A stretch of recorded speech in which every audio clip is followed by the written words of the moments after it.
Have you ever felt the chill creep into a loving relationship? It often starts with overflowing affection, only to see those feelings slowly fade over time. Suddenly, work takes priority. We glance at our phones while our partner speaks. The thought of hearing about their day feels like a chore. The common explanation for this emotional frost: many believe we simply get bored. Just like that amazing new gadget or a favorite old film. People supposedly lose their spark due to familiarity. In this common narrative, emotional coldness seems like an unavoidable fate. But what if there is a deeper truth? What if this loss of interest isn't natural or inevitable at all? This isn't passive boredom. It's something far more active and complicated.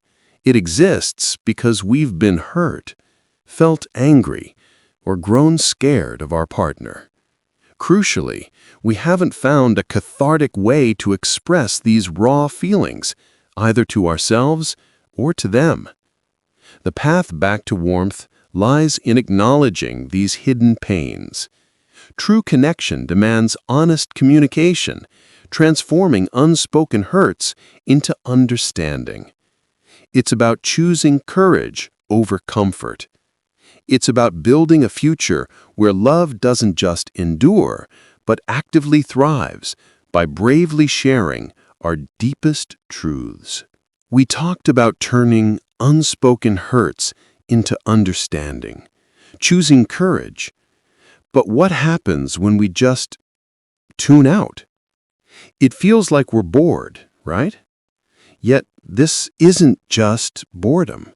It's a profound symptom of unacknowledged emotional distress. Tuning out is our mind's way of coping, a quiet numbing from within. This might sound incredibly strange. After all, you might feel your partner hasn't actively hurt or angered you. The very idea can seem extreme, almost laughable. It's easy to think this makes your partner sound like a monster, or you a weakling. But neither of those portrayals is true. The real truth lies in understanding the self that loves within a relationship. It's not the same strong adult self you present to the rest of the world. In your daily life, you might be incredibly resourceful and resilient, but the part of you that truly loves is an infinitely more vulnerable being. Imagine it like a smaller, younger, almost defenseless version of yourself. It lives deep within your head. This inner self is no tougher and not much wiser than you were as a baby. That's because so many of our foundational needs and ideas about love were formed then. It's this deeply vulnerable self that continues to direct your heart, even if you're a towering adult with a strong personality today. Ever wonder why the deepest love often feels so incredibly fragile? The part of us that truly loves, our loving self, has an ego as delicate as gossamer.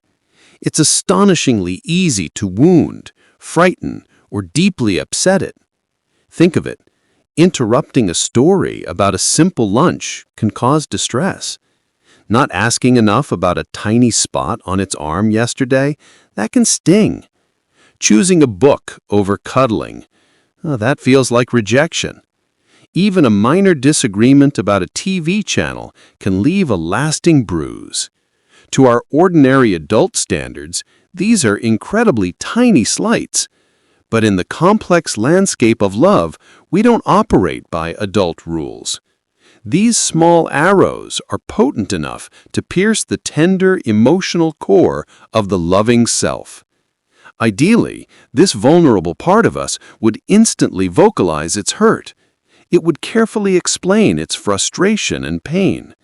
Its voice would be measured, utterly undefensive, and charmingly clear. Yet in most situations, it simply remains silent. This silence is completely understandable. It doesn't truly understand what's gone wrong. It just knows it's in pain. It's driven by a powerful instinct to withdraw and protect itself. This tendency to retreat, born from silent hurt, is a critical hurdle we must overcome. But what happens when that vulnerable self, still shaping your heart, leads to behavior that pushes love away? It's a frustrating paradox. Our deepest desire for connection can sometimes manifest as incredibly cold actions. This often translates into behavior that looks surprisingly distant. Imagine your adult self attempting to voice those tiny, vulnerable upsets. It can feel utterly absurd, right?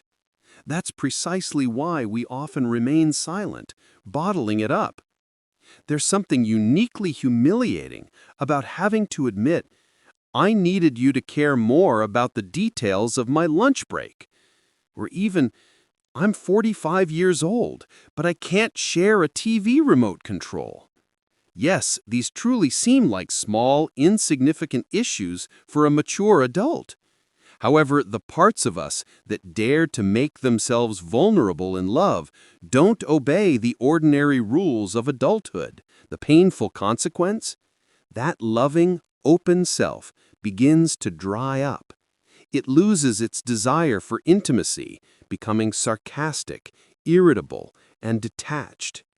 And the tragic part, it doesn't even know why it's behaving this way. It's not a deliberate act. It's genuine confusion.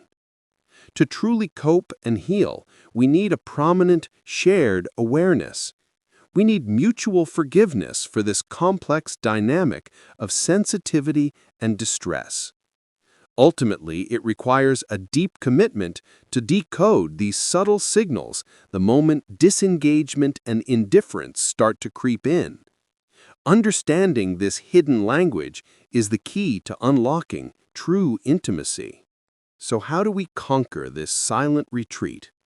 We must forge a forum where those minor, love-sucking hurts can safely be aired. This prevents a partner from easily dismissing critical issues as merely childish or imagined. The sensitivity of a loving heart may seem ridiculous by external standards, but a relationship is not the rest of life. When you've gone cold, interest isn't truly lost. You simply need space to admit you're quietly hurt, perhaps even furious. Access to a safe forum is essential.